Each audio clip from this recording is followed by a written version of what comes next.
Colonel, ulitin ko. Mga pulis ninyo na grade ng bahay,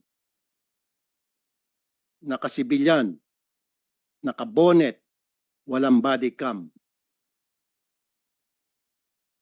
May lapses doon. Ngayon, sino ang boss nila? Sino ang superior nila? Of course, the chief of police, sir. Exactly. So doon ba sa mga binanggit ko, may pagpukulang bang mga pulis doon? May lapses ba doon? Sir, kung yung pagpunta nila doon, sir, is not part on the procedure. No, yung bawal yun, procedure sir, po, bawal. yung procedure na sila ay nakabonet, walang body cam, nakasibilyan, hindi man lang nakasuot ng tsapa na pulis, kahit na sabihin natin wala ng warrant, at least man lang may ID na makikita na pulis sila. Kaya nga nagkaroon ng komosyon eh. Kasi akala nung mga ng Camilon family, mga akyat bahay. But anyway, so yung procedure na yon, was the procedure violated? Yes or no lang? No, sir, no, sir. The procedure wasn't violated? Yes, sir, yes. Pwede mag-grade ng walang body cam? Depende, sir, kasi hindi raid yung pinuntahan, sir. Kaya mag-serve ng warrant, walang body cam, okay lang na nakabonet? Pwede, sir, kung covert operation kasi yun, sir, yung nakita namin doon sa report. It is not a covert operation. They are trying to serve a warrant, Colonel Arnedo. Sir, walang warrant tong pumunta sila doon, sir. Based doon sa... So wala silang warrant. Yes, sir. Okay, bingo. Nung last hearing, sabi niya walang warrant. Sinabi dito na merong warrant, na walang warrant. So kung walang warrant, you're saying it's a covert operation, but they're insisting, napahinga siya ng puntong hininga. Wait a minute, Colonel, let me finish. Huli ka na. Baka pati ikaw, paparelieve ko. Yes, sir. Makinig ka.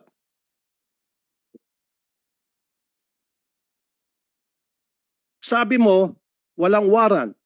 Nung last hearing, merong warrant. Makinig ka. No, Colonel. Ulitin ko, for the end time. Ngayon, lumabas sa bibig mo. Huli ka, Balbon, sabi pa nga ng mga netizen. Sabi mo, walang warrant because it was a covert operation. Ang sabi nila di sa hearing, matatanda mo, Chief Senator Bato, may dala silang warrant and they were serving that warrant. In fact, wala silang search warrant pero meron, wag ka muna sumagot. Sir, sir. Wala silang Wala, warrant sir. dahil merong tipster. That's why they don't need the search warrant anymore. The warrant will suffice because, andito pa nga dito si Attorney Bernardo, because at that time, merong witness or asset na nagsasabi nandyan sa loob ang kanilang hinahanap na suspect na isa-serve nila ng warrant. Do you remember that, attorney? Kaya nga nagkaroon tayo ng konting discussion between search warrant and warrant of arrest. Yes, Sabi nila there's a warrant of arrest but no search warrant is needed because merong nga witness na nagsasabing nandoon yung suspect. Opo, Your Honor. Narinig ko po na sinabi ng mga taong ito na nagsaserve sila ng warrant of arrest. Kaya ang sabi ko nga, dapat sumunod doon sa Supreme Court issuance sa dapat naka-body worn camera po. Narinig mo, Colonel Arnedo.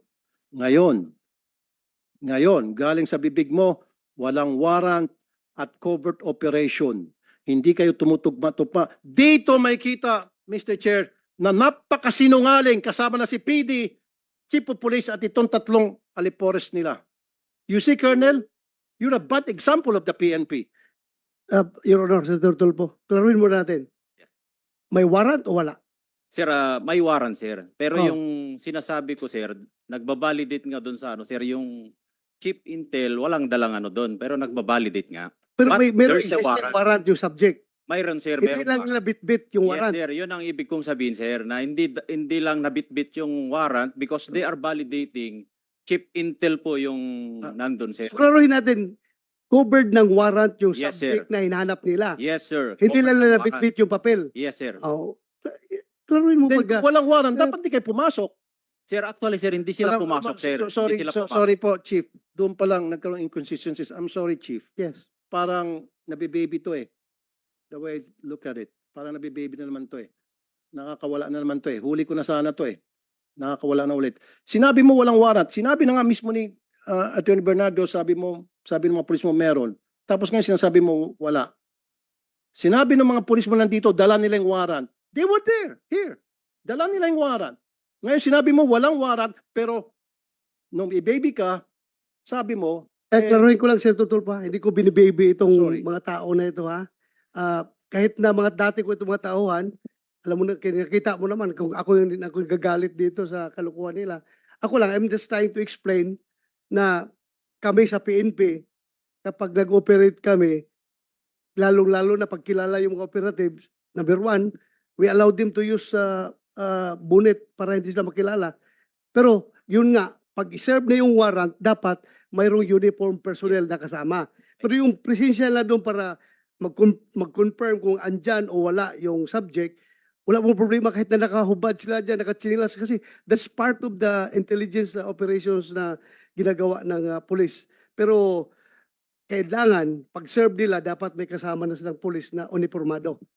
kasi yes. my line of questioning will lead to the fact that these people are lying dahil sa kanilang pagsinungaling, meron tayong biktima na nakulong. Biktima na, biniktima pa for the second time. Kasi nga po, Mr. Chair, yun yung gusto kong matumbok dito na yung Camilon family, they were victims. Pumasok sila, mali yung procedure na ginamit nila. Hindi kami, Vicente. Sorry. Vicente. Sorry, itong Vicente family, excuse me. Maling procedure. Kahit na sino ba naman, Mr. Chair, nakabonet, may pumasok na mga tao, of course, papalag, magkakaroon ng tulakan. And based of that, ginamit ng mga pulis na ito para kasuhan sila ng Assault bang ginaso nyo? direct assault to Direct personal assault? authority. Hmm. Biniktima mo na nga, winalanghiya mo na yung karapatan nila, pagkatapos kakasuhan mo pa, nakulong po sila, Mr. Chair. Nagpiyansa lang sila. In fact, ako mga nag-abono ng piyansa nila.